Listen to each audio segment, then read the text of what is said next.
Bom, amigos, nós vamos hoje conversar sobre o tema que nós comentamos, que é a educação inclusiva responsável. Então, a educação inclusiva responsável, hoje nós vamos ver uma nova abordagem, conforme eu tinha comentado, a partir das dificuldades de cada aluno, visando a redução da desigualdade social. Então, a ideia é, vamos ver o que significa isso, certo? Porque toda vez que nós falamos de educação inclusiva, está havendo uma confusão muito grande. Então, nós precisamos saber de que forma nós vamos acabar com essa confusão, ou pelo menos diminuir essa confusão, para que a coisa seja um pouco mais eficaz. Tá? Então, vamos ver quais foram os pontos. É muito importante que nós estejamos atentos a isso, já que, embora seja uma coisa nova, já era tempo de nós estarmos com mais responsabilidade em cima disso. Mas o que nós temos visto é que as pessoas não estão ligando muito para a inclusão verdadeira. E isso atrapalha. Muitas vezes as pessoas não ligam porque dizem que não sabem fazer, a legislação está meio confusa, coisas assim. Bom, antes de mais nada, vamos colocar a coisa a partir do ponto de vista de cada um. Eu acho que assim fica mais fácil. Tá? Lógico que a legislação é importante todo mundo saber sobre a legislação. A legislação que nós temos hoje de importante, né? Por exemplo, no estado da Bahia, nós já temos o Manual de Sala de Recursos Multifuncionais, saiu agora, 2017.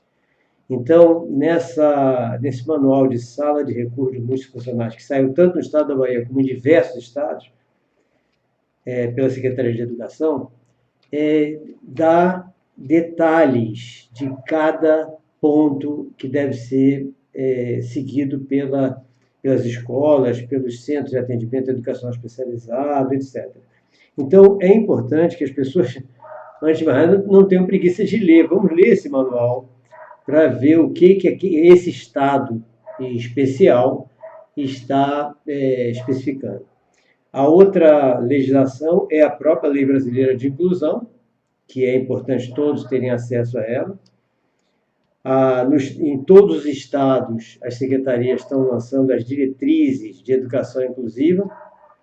E uma coisa bastante importante, que foram as instruções de preenchimento do censo escolar. Então, nas instruções de preenchimento do censo escolar, foi feita uma parte que é toda de perguntas e respostas. E nessas perguntas e respostas dá para tirar um monte de dúvida, como nós vamos ver aqui. Tá? Por exemplo,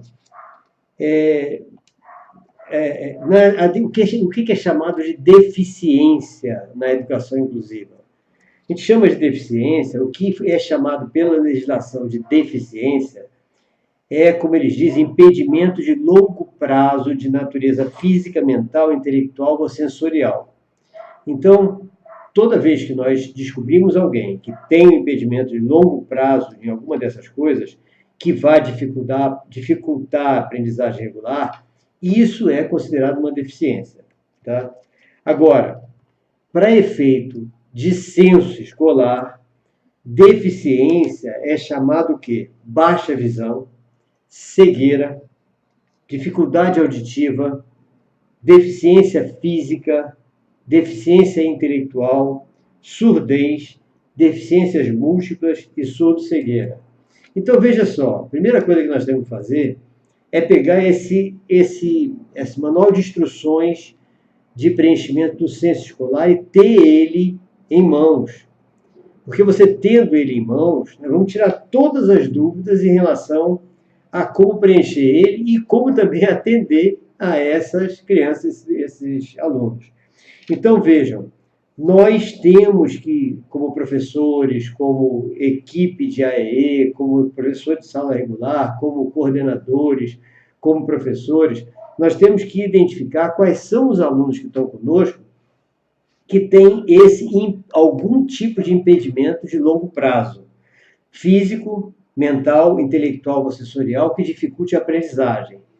Se esse impedimento de longo prazo não tiver encaixado em alguma dessas deficiências oficiais, que é baixa visão, cegueira, deficiência auditiva, deficiência física, intelectual, surdez, deficiência múltipla e surdo-cegueira, então o próprio manual de preenchimento do censo escolar vai dizer o que fazer. Então, no manual tem, se a deficiência do meu aluno, se a característica do meu aluno não estiver enquadrada numa dessas coisas, como é que eu vou... Mas ele é deficiente, ele não consegue aprender direito. Como é que eu vou enquadrar? Aí lá diz no manual de que forma a gente deve enquadrar o aluno. Tá? Bom, a outra deficiência, público-alvo de AE, é o transtorno global de desenvolvimento. Bom, o que é transtorno global de desenvolvimento? Oficialmente, são alterações qualitativas nas interações sociais recíprocas. Ou seja, são crianças e adolescentes que vivem no seu mundo interior. Tá? E o que são essas deficiências, esses transtornos globais de desenvolvimento, segundo o censo escolar, segundo as leis? São autismo, síndrome de Rett, síndrome de Asperger, transtorno degenerativo de infância. Sim, e se o meu aluno vive no seu mundo interior, etc., mas não é nada disso, não é autista, não tem síndrome de Rett, não tem síndrome de Asperger, não tem nada disso. O manual de preenchimento do censo escolar diz como enquadrar. Tá? Então, esse manual de preenchimento do censo escolar, instruções de preenchimento do censo escolar, é fantástico, porque ele facilita muito o entendimento de como nós lidarmos com as dificuldades de aprendizagem que não estão enquadradas oficialmente na lei. O outro público-alvo de educação especial é altas habilidades e superdotação. Então, altas habilidades e superdotação é o que a criança que tem muita facilidade, por exemplo, potencial muito elevado nas áreas intelectual, acadêmica, liderança, artes, psicomotricidade, criatividade, aprendizagem. Ou seja, o aluno que é muito bom, muito acima da média em qualquer dessas coisas, ele também é público-alvo de AEE. Agora, se o pessoal de AEE, grande parte das escolas, as equipes de AEE, já não estão muito bem preparadas para essas deficiências, imagine para altas habilidades. Então, nós temos que começar a pensar agora no que eu falei. Ou seja, vamos ver o foco de cada um de nós para que nós possamos atender a essas necessidades de uma maneira mais tranquila, mais clara. Então, o primeiro foco que eu achei interessante nós falarmos é o professor da sala de aula regular. Então, vamos que eu seja professor de sala de aula regular e, de repente, cai na minha sala um aluno especial. Vamos que esse aluno tenha uma dificuldade de aprendizagem grande. Eu não sei o que ele tem. Então, o que eu vou fazer? Bom, eu vou começar a tentar avaliar esse aluno. Avaliar para sentir qual é a capacidade que ele tem, qual é a dificuldade que ele tem, etc. Se eu estou achando a síndrome de Down não está considerada no TGD nem das deficiências oficiais. Mas lá no manual diz como enquadrar a síndrome de Down também. A síndrome de Down vai ser enquadrada como deficiência mental, tá? Como deficiência mental, que é deficiência auditiva, deficiência intelectual, vai ser enquadrada aqui. No manual do censo escolar diz como enquadrar. Tá? Então, o que a gente vai fazer? Nós vamos avaliar esse aluno para sentir o que esse aluno tem de diferente, o que ele tem, qual é a dificuldade que ele tem. A partir do momento que nós vemos a dificuldade, vamos ver se está enquadrada essa dificuldade, se ele pode ser levado para a sala de AEE, se ele pode ser público-alvo de AEE. Vamos que ele seja disléxico ou descalcúlico. Infelizmente, dislexia e descalculia não é público-alvo do AEE. Então, se ele é disléxico, descalcúlico, ele vai ser atendido exclusivamente pelo professor regular. Se ele é autista, se ele tem uma síndrome de Rett, se ele tem síndrome de Asperger, se ele tem transtorno degenerativo de infância, se ele tem baixa visão, cegueira, problema de audição, déficit intelectual, ele vai poder ser encaminhado para atendimento no AEE. Mas, então, nós vamos ver quem é nosso. Nosso é do professor regular. Dislexia, descalculia, ou qualquer outra dificuldade de aprendizagem que não esteja enquadrada nessas deficiências padrões. Né? Agora, mesmo estando enquadrado na deficiência padrão, nós, como professores regulares, não podemos simplesmente mandar o cara para o AEE. Por quê? Porque os AEEs estão sendo montados agora. Então, nós vamos ter que verificar primeiro como está o AEE da nossa escola. Se não tem AEE na escola, como está o centro municipal de AEE do meu município. Então, nós vamos entrar em contato, nós, professor regular, por intermédio da coordenação, entrar em contato com o Centro Municipal de AEE, ou AEE da própria escola, para saber quem são os profissionais que estão lá, e mandar esse aluno para ser avaliado pela equipe de AEE. Porque quem vai avaliar para saber se esses alunos vão ou não ser atendidos pelo AEE é uma equipe multidisciplinar, normalmente da própria UAE ou do próprio Centro Municipal de Atendimento Educacional Especializado. Essa equipe normalmente terá um fonoaudiólogo, um psicopedagogo, todos os profissionais ligados à educação e que estarão no AEE, atendimento AEE. Tá? Então, ela fará a avaliação e, dentro das vagas disponíveis, vai colocar esse aluno lá. A coisa está muito nova, está muito fraca ainda. Para vocês terem uma ideia, e muitos de vocês sabem disso, o atendimento educacional especializado está sendo feito no turno oposto e aproximadamente 2 horas por semana. Eles dizem o mínimo 2 horas por semana, mas tem muito aluno que está sendo dito só 2 horas mesmo, 2, 3 horas no máximo por semana. Tal o número de alunos que precisa ser atendido. Então, voltando ao foco, professor regular, nós temos que avaliar todos os nossos alunos e verificar se ele vai ficar conosco, a responsabilidade vai ser toda nossa do desenvolvimento dele, ou se nós poderemos ter o apoio dos profissionais de AEE, caso esse aluno tenha uma deficiência das que estão constatadas aqui. Então, como a gente viu, essas deficiências, a maneira mais fácil de nós vermos, tanto está no manual de educação inclusiva da Secretaria de Educação, mas também a maneira facílima que está é no censo escolar, que é oficial, é para o Brasil inteiro. Então, as instruções do censo escolar servem para o Brasil inteiro. Tá? Por isso que eu falei dela aqui.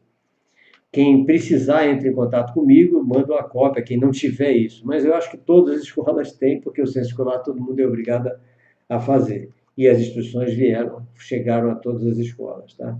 Então, o foco professor regular é esse. Agora, o professor regular, então, descobriu que o aluno é dele, que o aluno não pode ser enviado para o AEE, é ele quem vai ser o responsável.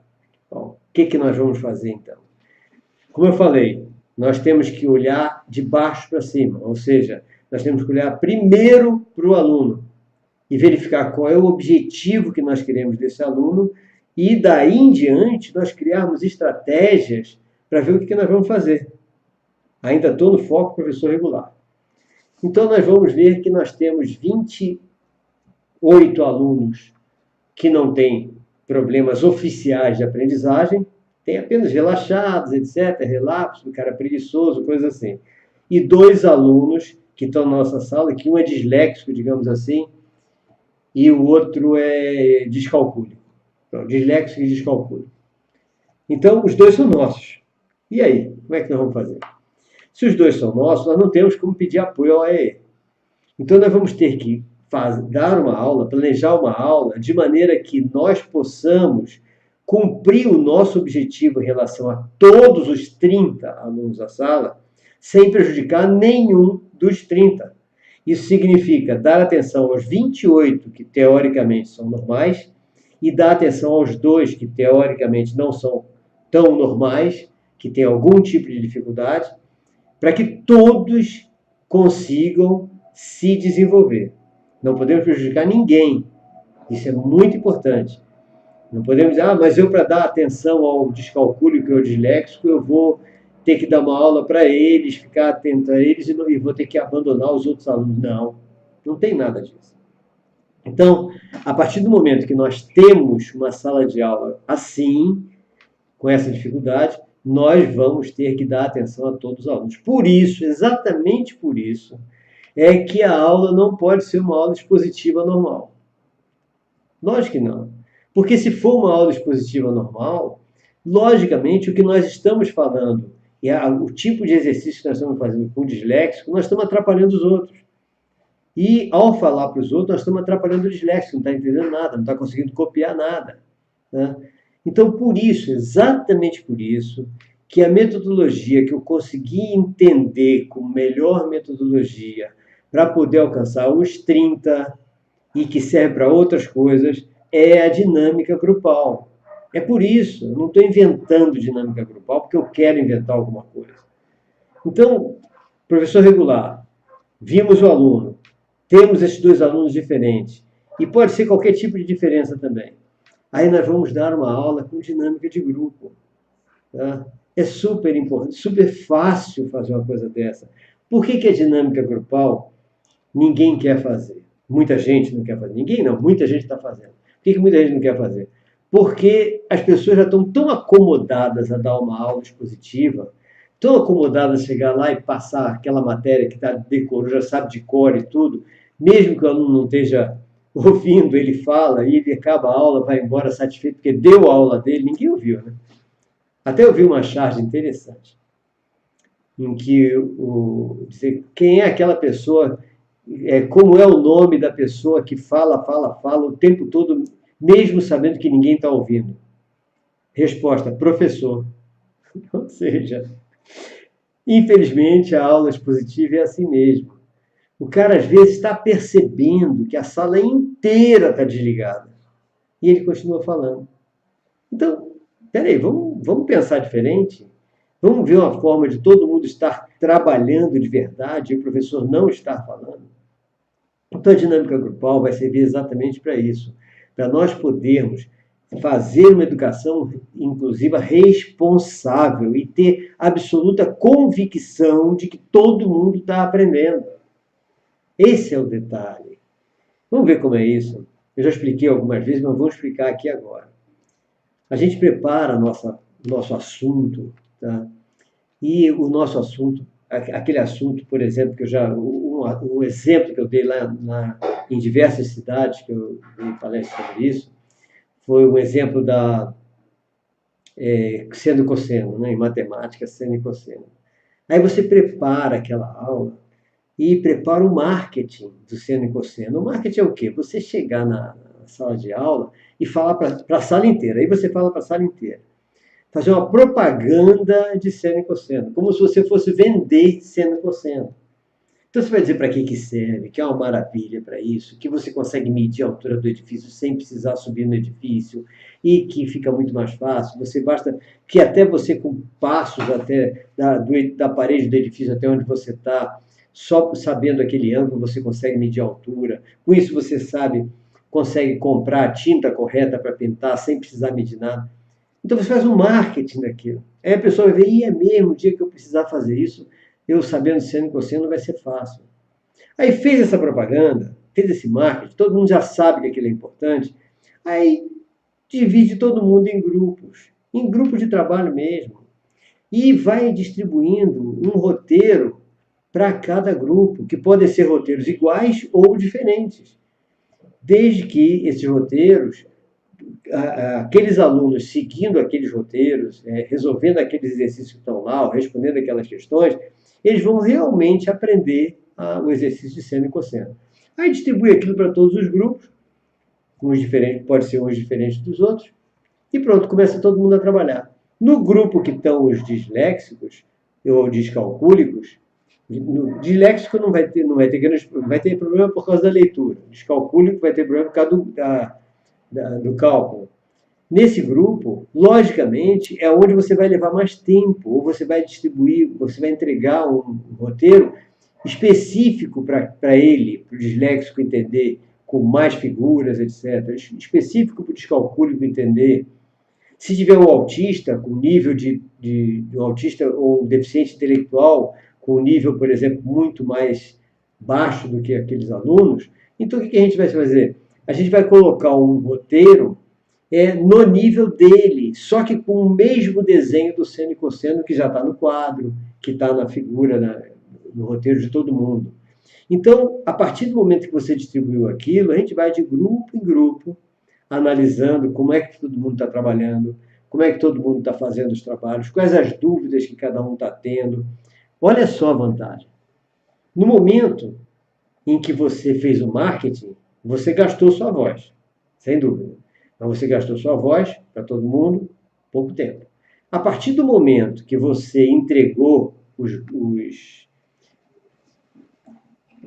trabalho em grupo, ou seja, o roteiro, tá? Você passou a não usar a voz mais, pelo menos alto, porque você agora vai conversar com um grupo, cada grupo em voz baixa.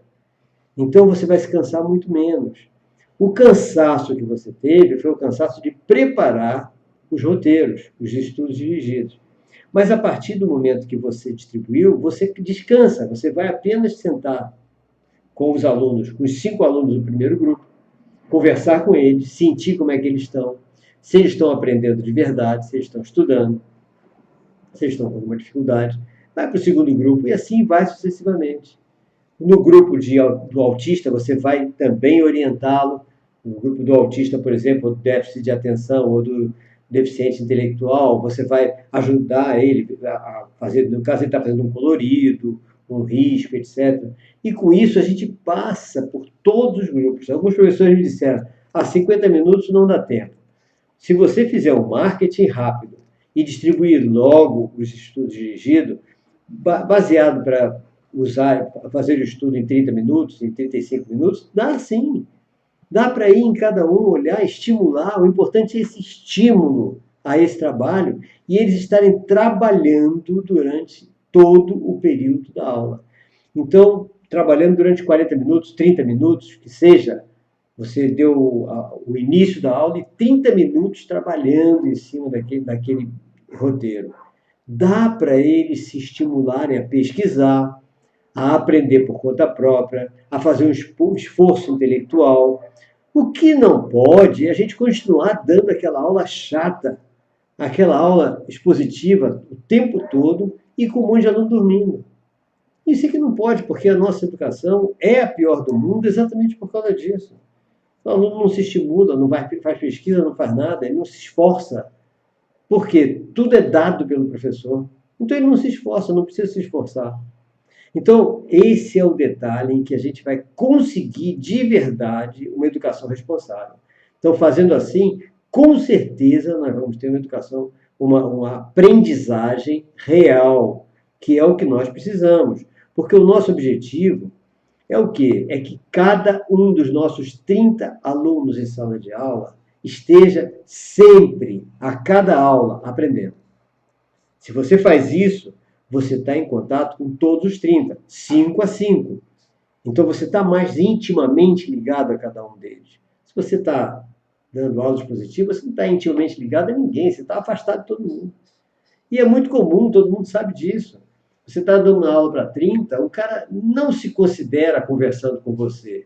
Ele vira para o lado, ele conversa com o colega, ou fica calado, mas virado para o outro lado. Você está me ouvindo? Eu estou ouvindo. Como se não tivesse conversando com você. Ou seja, ele não se considera partícipe da aula. Agora, você sentado no grupo de alunos, todos se consideram partícipes, porque estão com você ali. Então, é bom a gente quebrar esse bloqueio, porque não vejo outra forma de nós termos uma educação inclusiva, responsável, se nós não tivermos essa abordagem, essa abordagem individualizada. Não pode ser cada um dos 30, mas individualizada em grupo. Ou seja, o grupo de 5, você vai em cada grupo fazendo o seu trabalho. E nessa ida, nesse passeio por cada grupo, nós estamos fazendo aquela parte também da avaliação. Nós estamos avaliando como está o andamento de cada grupo daqueles. Então, esse é o foco do professor regular, tá? É o que a gente deve fazer. Esse trabalho em grupo eu acho fantástico, eu sugiro que todo mundo tente fazer, porque realmente é o que eu considero mais eficaz até hoje. Como eu comentei com vocês, todas as palestras de treinamento que eu estou dando em diversas cidades, os professores dessas cidades estão tentando preparar outras metodologias para nós discutirmos no ano que vem. Então, eu sugiro também que cada um de vocês tente desenvolver outras metodologias e discutam conosco assim que tiver treinado essa metodologia, porque tem que botar em prática para ver se funciona. Para ver se tem alguma que seja tão eficaz quanto essa, que seja até mais fácil do que essa e que tenha resultados positivos. Tá? Então, a gente já vai ter resultados de diversas cidades. Eu já estou recebendo até e-mails com relatos do que está acontecendo em diversas cidades, tanto na aplicação dessa metodologia de dinâmica grupal, como na aplicação de outros tipos de metodologia que eu nem sei quais são, mas eu vou saber depois. Tá? Então, esse é o detalhe. Bom, esse é o foco professor regular. Tá? Qualquer dúvida, entre em contato sobre isso. Agora, vamos ver o outro foco. O outro foco, eu botei professor regular, deixa eu ver o outro foco. O professor de AE. O profissional de AE. O profissional de AE, o que ele vai fazer? Os profissionais de AE, a depender da escola, etc., ele precisaria, o ideal seria o quê? Tivesse no AE um psicólogo escolar, um profissional de educação física, um profissional de psicomotricidade, tá? Um psicopedagogo, um fonoaudiólogo, o professor regular com especialização em AE, tá? E diversas outras. O que nós. Terapeuta ocupacional é muito importante também. Se tiver um nutricionista, ótimo. Então, essa equipe é a equipe ideal para fazer a avaliação de todos os alunos que vão ser apoiados pelo atendimento educacional especializado. Então, repetindo, psicólogo, profissional de educação física, psicomotricista, psicopedagogo, fonoaudiólogo, professor com especialização em atendimento educacional especializado e terapeuta ocupacional, nutricionista, são os principais que eu vejo aqui agora. Tá? Deixa eu ver se tem mais algum. Então, esses são os principais. Neuropedagogo também, neuropsicopedagogo, que são as novas profissões. Também tendo, ótimo. Né? Então, esses são esses. Esse pessoal, então, são os profissionais de AE. Qual é a função deles? Fazer a avaliação do aluno que foi encaminhado pelo professor regular, pela coordenação, pela escola, para ser avaliado, para que possa fazer ou não parte do atendimento educacional especializado. Então, para isso, nós temos que fazer a avaliação. Como é essa avaliação? O professor de AE vai, logo de cara, verificar o nível cognitivo desse aluno. Então, o primeiro ponto que ele vai ver, qual é o nível de aprendizado, qual é a capacidade de aprender que esse aluno tem. Tá? A capacidade também de relacionamento afetivo desse aluno, para ver o relacionamento que ele vai ter com os outros colegas. E como é que a gente vai fazer isso? Primeiro, nós temos que fazer uma entrevista com a família e depois a entrevista com o próprio aluno. Então, é muito importante essa espécie de anamnese que vai se fazer com a família e essa entrevista com o aluno, para que a gente possa, então, ter essa primeira avaliação desse aluno. Em seguida, nós vamos ver aspectos pedagógicos. Por exemplo, vamos verificar se esse aluno, qual é o nível de conhecimento que esse aluno tem, tá? Quais são as suas potencialidades para aprender. Vamos que esse aluno, por exemplo, ele não tenha nenhuma capacidade de escrita. Ele não consegue escrever direito, mas ele fala. Oralmente, ele consegue ter um tremendo diálogo, ele consegue aprender e dizer o que está aprendendo. Então, vai ser pela oralidade. Vamos que esse aluno ele se expresse com desenhos, com pintura, com modelagem. Então o profissional de AE vai tentar descobrir quais são as habilidades desse aluno para aprender alguma coisa. O que ele puder, a forma que ele tiver, em que ele se enquadre para a expressão dele, é essa forma que vai ser trabalhada pelo AE para que possa, na aula regular, ele ter algum tipo de aprendizagem. Então, o AEE vai avaliar, procurar entender qual é o tipo de habilidade que esse aluno tem, para poder otimizar essa habilidade e passar para o professor regular qual é a habilidade que possivelmente esse aluno vai poder aprender a partir dela. Então, o nosso objetivo não é, e deixar bem claro do AE, não é a deficiência. A deficiência nem nos interessa, na realidade. Nós somos obrigados a registrar qual é a deficiência do aluno, como é que ele está, se ele é transtorno global de desenvolvimento. Nós somos obrigados a registrar por causa das leis.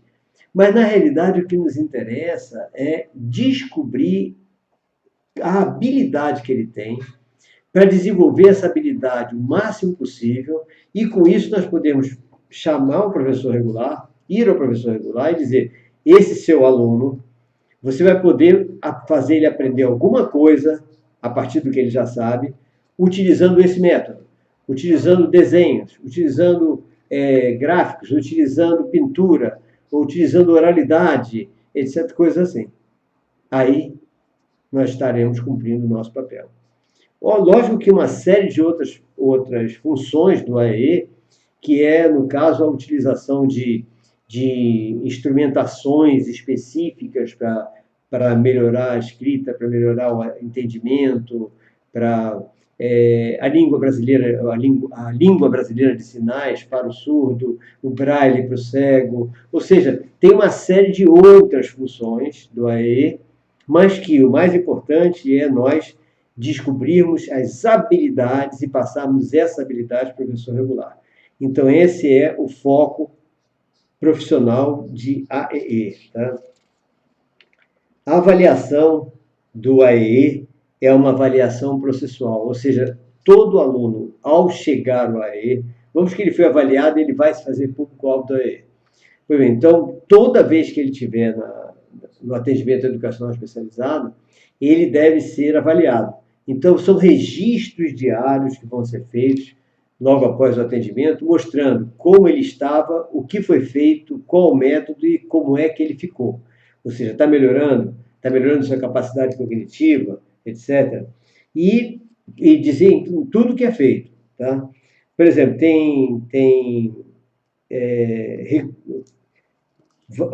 identificar todas as dificuldades, propor novos caminhos. Então, o profissional de AE tem que estar preparado para tudo isso de novo, com muita criatividade, para poder dar apoio ao professor regular. Bom, vamos ver agora o outro foco. O outro foco é da coordenação.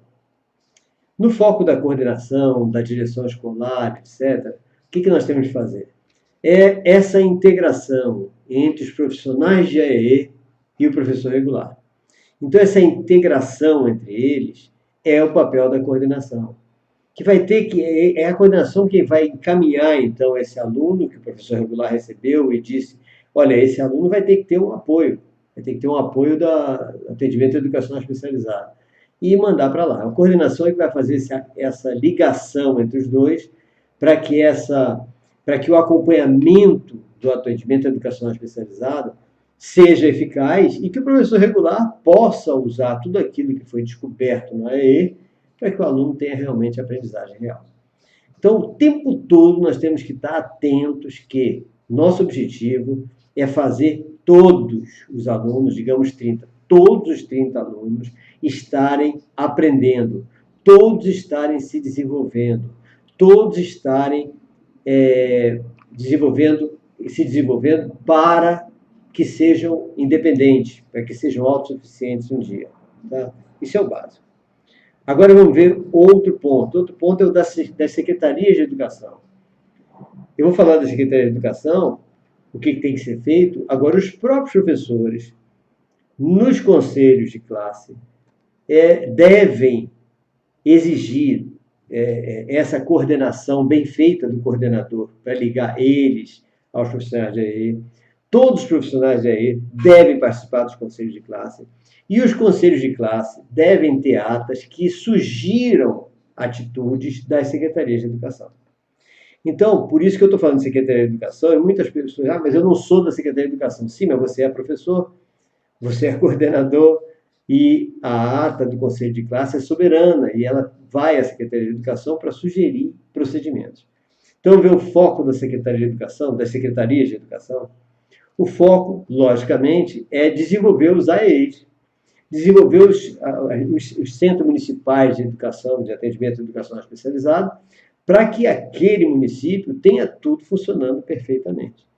Então, o que nós vamos ver? Primeiro, nós vamos ver quais são as especificidades que nós temos no nosso município. E quem vai nos dizer isso? Os conselhos de classe. Que conselho de classe? Os conselhos de classe é numa nova visão. Porque os conselhos de classe, naquela visão antiga de se reunir para dar ponto, não serve a nada.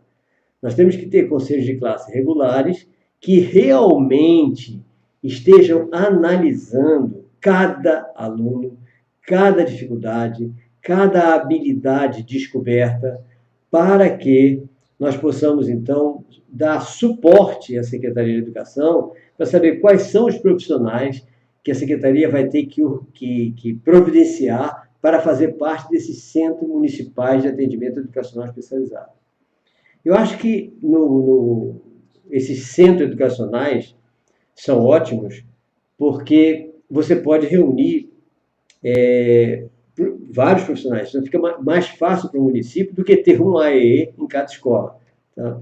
Muito difícil um AEE em cada escola. No centro municipal é o ideal. Agora, nós temos que saber que profissionais vamos colocar lá.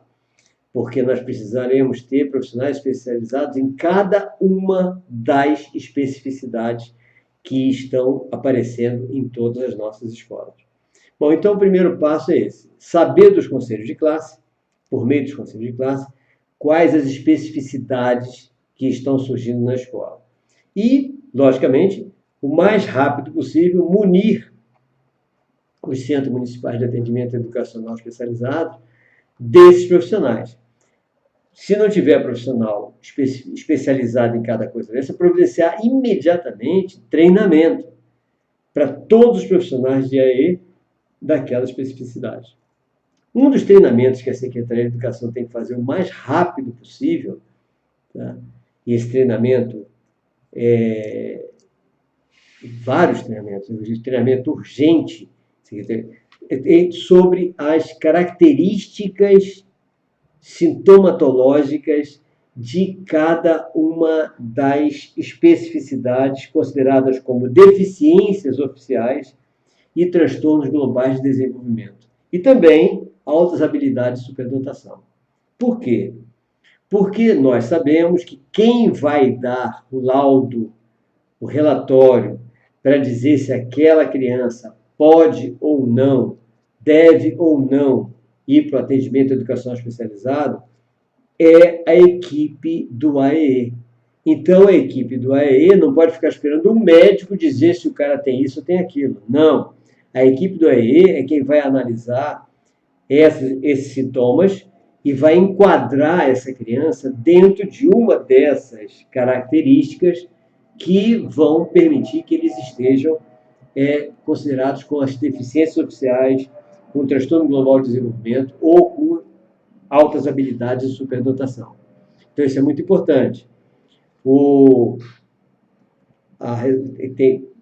Há documentos do MEC que deixam bem claro, inclusive no censo escolar também fala, que não se espera nem exige laudo médico para isso.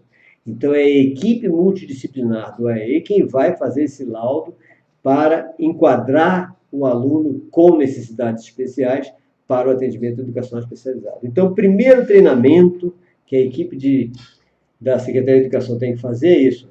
Todo o pessoal dessa equipe tem que ter noção muito boa de todos os sintomas de cada uma dessas especificidades que vão ser atendidas por eles, para que eles possam, com muita tranquilidade, dar o laudo correspondente àquelas características. Bom, esse laudo não é para tratamento clínico, não é para cirurgia, não é para remédio, não é para nada disso. É apenas para educação. Então, por isso que o MEC determinou que esse laudo não pode ser exigido laudo médico, porque é um laudo para educação, não é para tratamento clínico, para remédio, nem para mais nada. Tá? Então, super importante esse treinamento. Nesse treinamento é que as secretarias devem se preparar desses CMAs, estudando frequentemente todas as novas descobertas em relação às características de aprendizagem das pessoas. Tá? É super importante isso. A câmera saiu, né? Voltou. É super importante isso, porque, por exemplo, agora nós temos uma dificuldade de aprendizagem, uma dificuldade seríssima, que é chamada síndrome de Irlen. Agora não. A síndrome de Irlen já existe há mais de 40, já é acompanhada há mais de 40 anos na Europa. A síndrome de Irlen tem poucas pessoas especializadas em síndrome de Irlen em cada município. E a Secretaria de Educação tem que mandar alguém para se especializar em síndrome de Irlen, porque quase todas as salas de aula têm 1 ou 2 alunos com síndrome de Irlen, que é uma característica visual da frequência de cores da pessoa, que faz com que essa criança não consiga enxergar direito o quadro, a depender da iluminação. Então, ela o sintoma confunde-se com dislexia, mas não é. Confunde-se com déficit de atenção, mas não é. Ou seja, e muita gente está achando que é preguiça, relaxamento, essa coisa toda, e não é.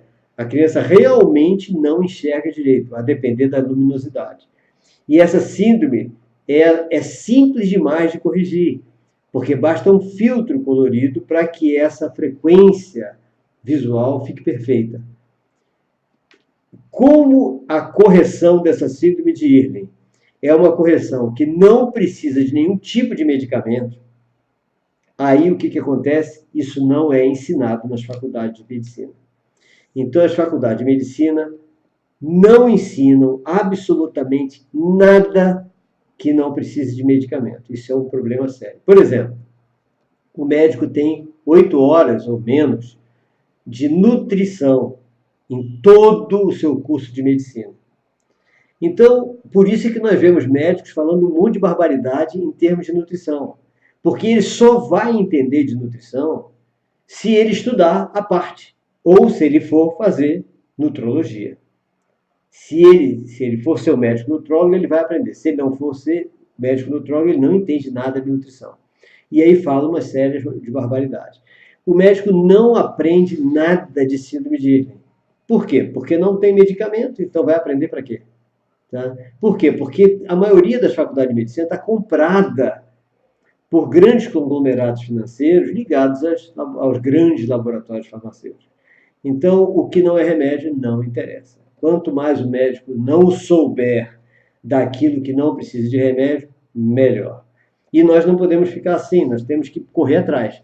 Então, é muito importante que nós estejamos atentos a esses detalhes. E a síndrome de Irlen é uma coisa necessária. Tá?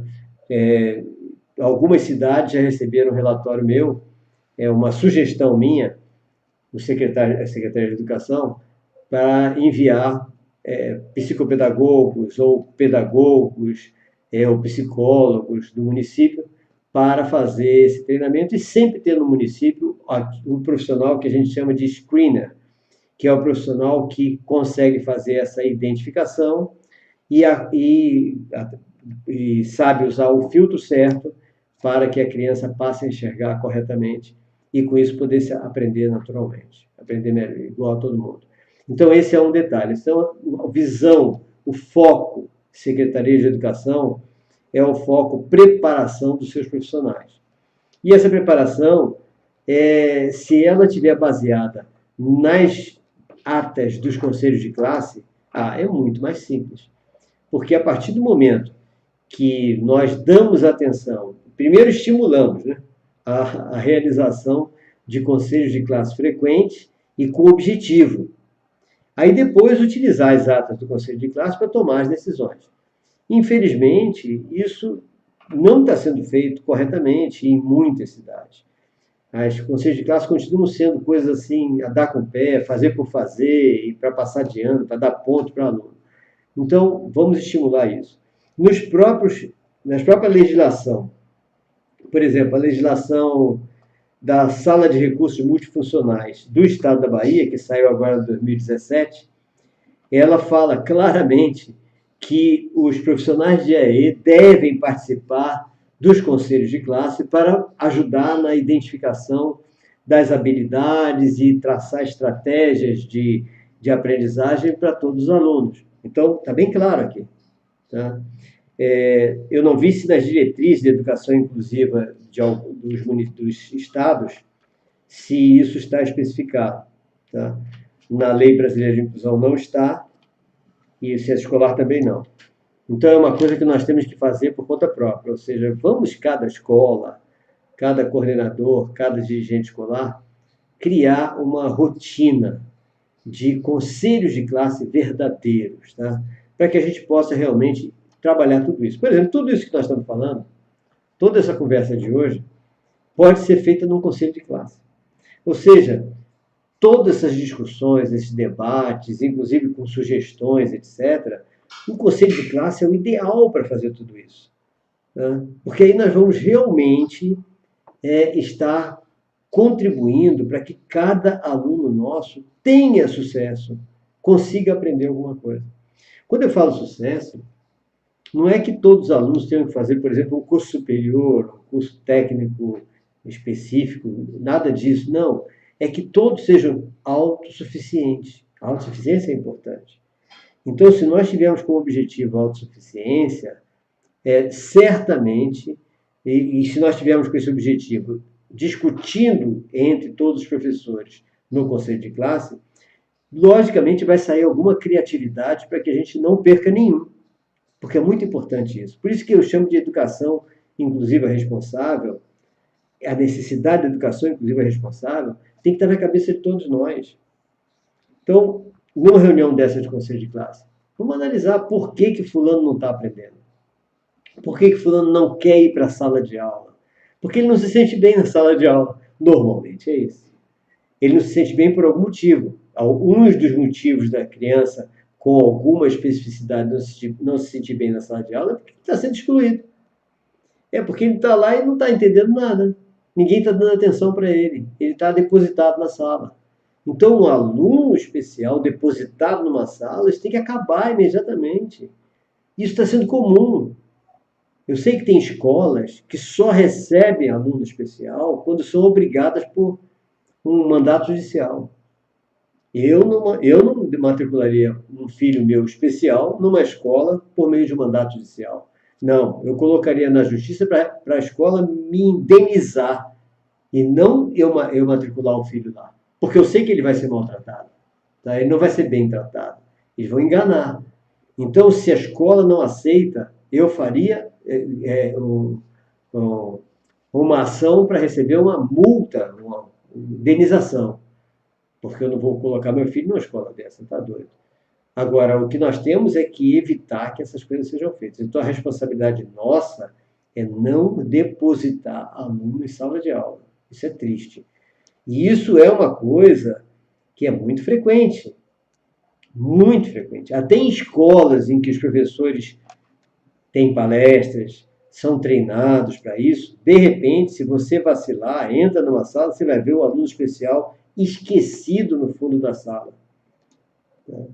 Eu já vi isso em várias escolas em que os professores estão sendo treinados, estão sendo orientados, e eu já vi o aluno especial esquecido na sala de aula. Aí você pergunta, o aluno está esquecido lá? Não, não, é que não tem nada para ele fazer hoje. Como não tem nada? Ele é aluno também, todos os alunos estão na sala, tem que ter atenção. Aí o professor não quer fazer uma metodologia de grupo, mas também não quer dar atenção ao aluno especial. É difícil mesmo. É difícil dar. No aula dispositivo é dificílimo fazer isso. Por isso que eu digo, vamos ter criatividade, vamos tentar fazer a coisa corretamente. Tá? Então, nós vimos o foco do professor regular, do profissional de AE, da coordenação e da Secretaria de Educação. E os pais? As famílias. As famílias, nós temos que, primeiro, nós é que temos que alcançar as famílias de maneira a orientá-las em relação ao seu filho com necessidades especiais, ao seu filho com especificidades. Tá? Por quê? Porque as famílias, muitas vezes, querem proteger seu filho de uma maneira tal que acabam prejudicando ele. Isso é muito comum. Primeiro é não aceitar a característica específica do seu filho. Não aceitar, achar que ele é igual a todo mundo. Se você acha que ele é igual a todo mundo, e você vai prejudicar a aprendizagem dele. Nós temos que dizer para ele que ele está ótimo, que ele vai melhorar, que ele vai aprender, que ele tem capacidade igual, melhor que todo mundo, mas nós temos que estar junto dos professores, do colégio, da coordenação, dos profissionais de AE, de maneira a desenvolvê-lo e não enganar a gente, dizer, meu filho não precisa disso.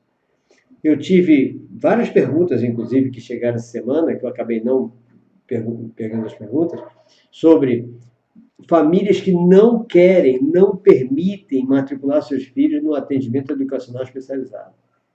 Bom, é uma perversidade isso. Porque a partir do momento que você tem o AE, que o filho pode ser matriculado no AE, pode fazer uso do AE, você não querer que ele faça uso do AE, é querer prejudicar a criança. Porque lá é onde estão os profissionais que poderão desenvolver. Mas meu filho não é especial, não é... Ele é autista e ele é normal. É uma criança normal, só que é autista. Sim, ele é autista e ele tem direito a ser melhor desenvolvido no AE.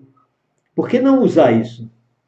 Tá? Na realidade, qualquer aluno normal que pudesse ser atendido pelo AE, ele desenvolveria mais rápido ainda. Só que o AE não pode, se já está difícil para os alunos com alguma necessidade especial, imagina para o aluno normal. Né? Então, é muito importante que nós chamemos as famílias, conversemos com as famílias, tentemos convencê-los a que seu filho estará muito melhor tendo esse atendimento, que já é pouco. Imagina não indo para esse atendimento. Então, isso é importante. Para isso, nós precisamos de quê? Treinamento parental. Então, é uma coisa super importante nós fazermos regularmente na escola o treinamento parental para que a gente possa realmente modificar a cabeça dessas famílias que não querem, que não aceitam a deficiência, ou a síndrome, ou o transtorno, ou a dificuldade do seu filho. Tá? Isso é muito ruim, isso é terrível. Outra coisa que nós temos que orientar as famílias é em relação à forma deles verem o que seu filho está fazendo em casa. Ainda mais se for uma criança que tenha um nível intelectual abaixo do nível da turma, que é muito comum no atendimento educacional especializado ou na educação inclusiva. Por quê? Tem pais que chegam para os professores e dizem: eu não admito que meu filho receba um dever de casa diferente do dever de casa do vizinho. E nós sabemos que se nós pusermos o dever de casa igual do filho do vizinho, esse dever de casa não vai servir para nada. Porque essa criança vai olhar aquele dever de casa, vai achar que é grego aquilo, não vai entender nada. O pai vai ficar danado da vida porque ele não está entendendo nada. E o filho vai ficar desesperado e vai baixar a autoestima dele porque está sentindo que o pai está decepcionado com ele. Ou seja, tudo destruído. Nenhuma possibilidade de desenvolvimento dessa criança. Nenhuma possibilidade mesmo. Então, esses pais têm que ser orientados. Olha, seu filho tem que receber o dever de casa de maneira que ele sempre possa resolvê-lo, de maneira que ele sempre eleve a autoestima dele, para diminuir as dificuldades que ele tem, as dificuldades que nós descobrimos que ele tem. Se ele não tivesse essas dificuldades, nós não faríamos isso.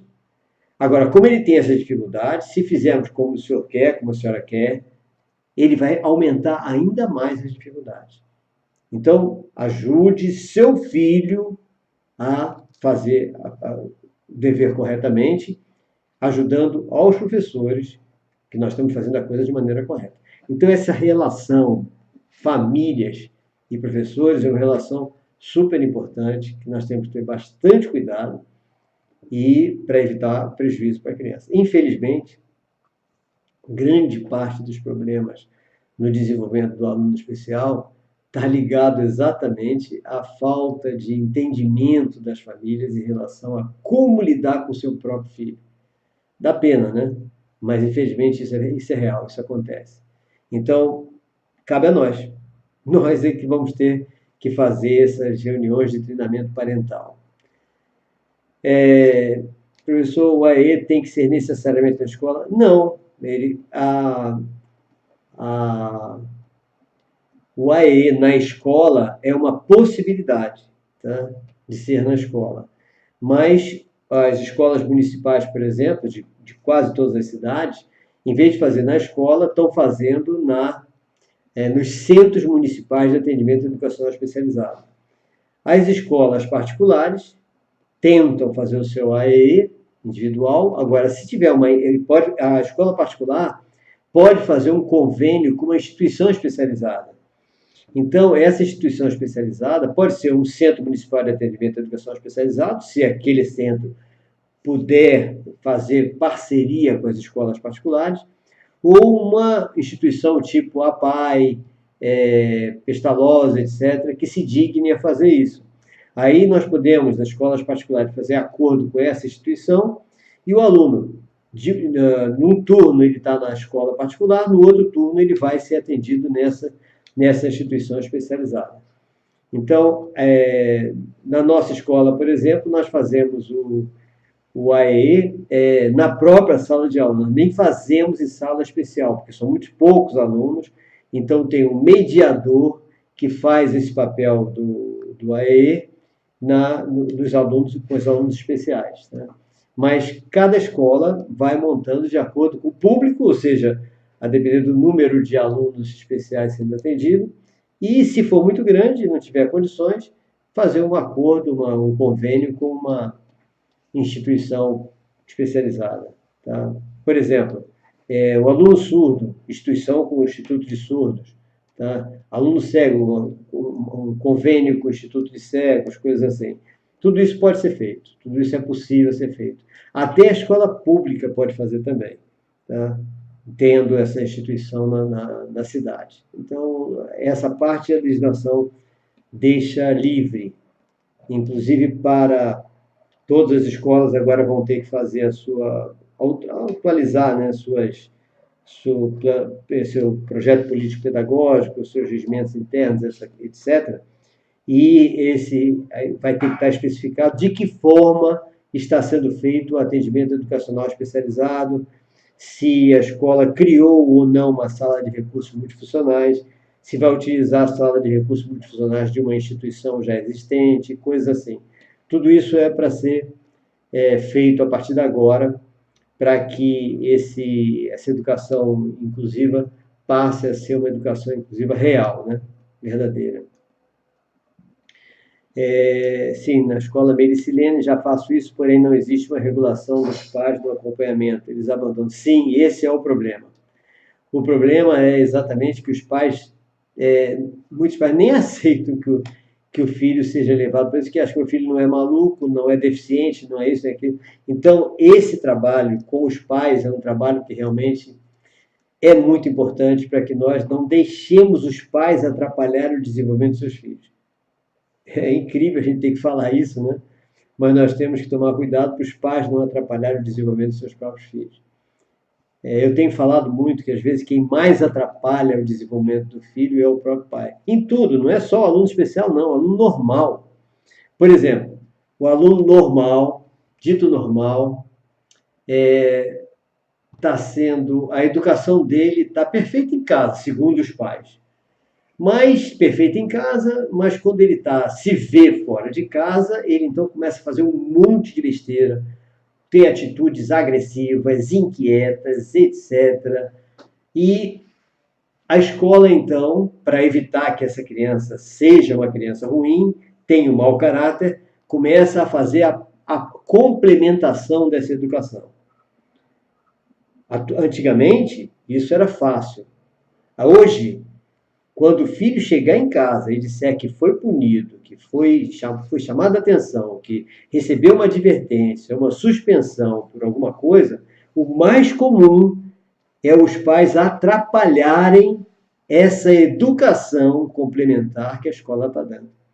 Porque eles não aceitam que alguém diga que o filho dele está errado. Então, há casos em que os pais querem, se a escola tiver câmera, como o IUP tem, eles só acreditam se for mostrado para eles nas câmeras. Eles não acreditam na palavra dos professores nem dos dirigentes escolares. Eles acreditam no filho, que diz que eu não fiz nada, mas não acreditam nos professores nem na escola. Então, para que botou nessa escola? Por que botou o filho na escola? Tá?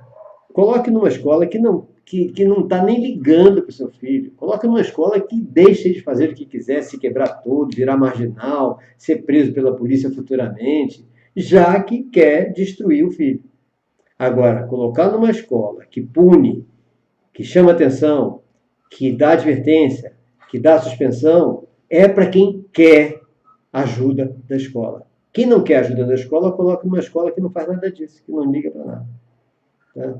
Então, isso é muito importante nós deixarmos bem claro, porque tem sido uma constante. As famílias não confiarem na escola e super protegerem seus filhos contra o professor, contra a escola, contra a direção. O mais comum é isso. Não, mas eu não admito. Como é que uma professora pode tratar meu filho dessa forma? Como tratar seu filho dessa forma? Tem certeza que ela está tratando isso? Então é um problema seríssimo essa situação atual de muitas famílias. Não confiarem na escola, super proteger seu filho contra quem está ajudando na educação.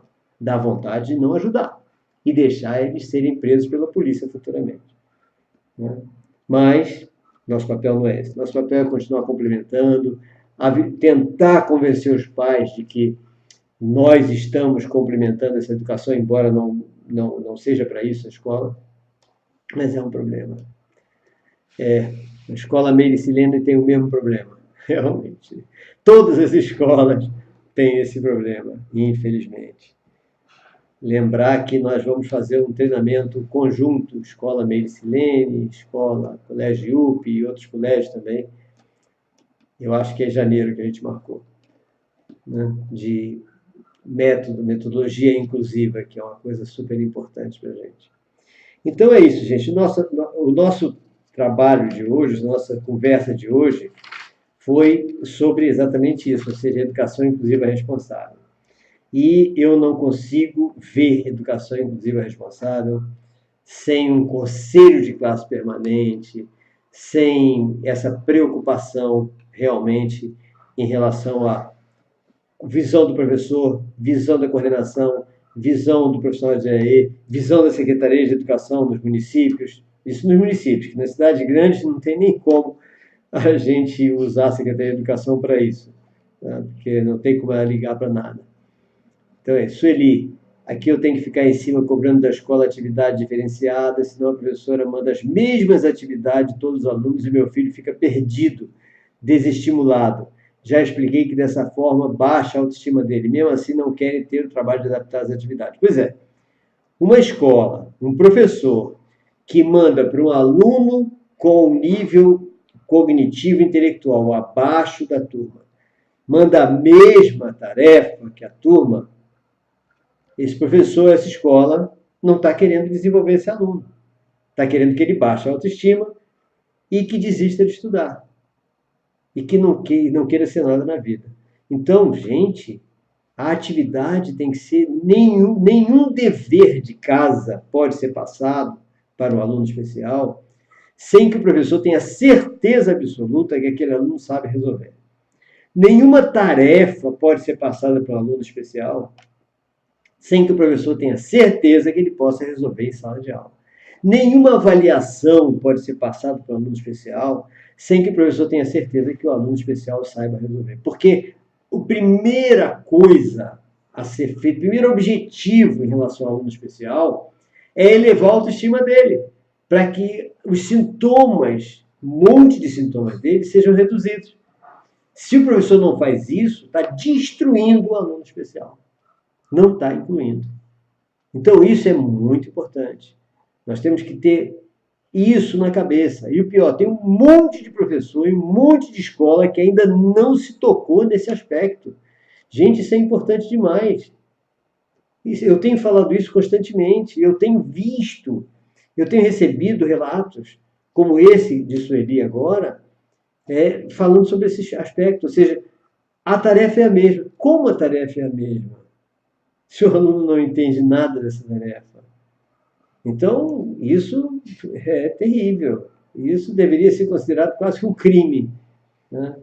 Mas é um problema sério. Nós temos isso constantemente mesmo. Tá? Bom, então, esse é o detalhe da nossa tarefa, do nosso trabalho de hoje. Nós vamos, então, terminar por aqui. Depois eu divulgo o que nós vamos fazer, qual é a nossa tarefa, qual é o nosso tema da próxima semana, para que a gente possa, então, reunir as perguntas, etc. Quem tiver algum relato, alguma dúvida, alguma pergunta em relação a essa própria tema de hoje, envie para que a gente possa, então, tentar responder o mais rápido possível, ok? Então, gente, um forte abraço a todos vocês e até o nosso próximo encontro na próxima quarta-feira, às 21 horas.